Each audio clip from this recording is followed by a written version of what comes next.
দুই পা এভাবে পাশাপাশি রেখে দাঁড়াবো।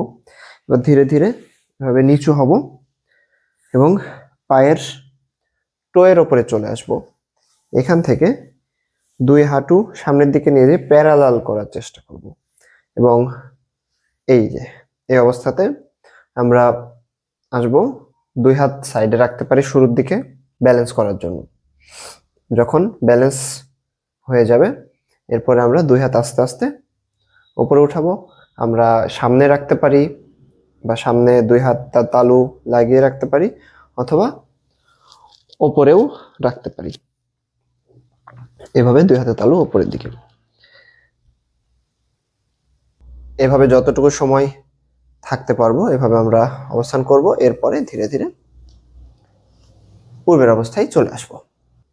এই এক্সারসাইজটি আমাদের পায়ের অ্যাঙ্কেল জয়েন্ট এবং পায়ের পাতা দুটারই শক্তি বৃদ্ধি করতে হেল্প করবে।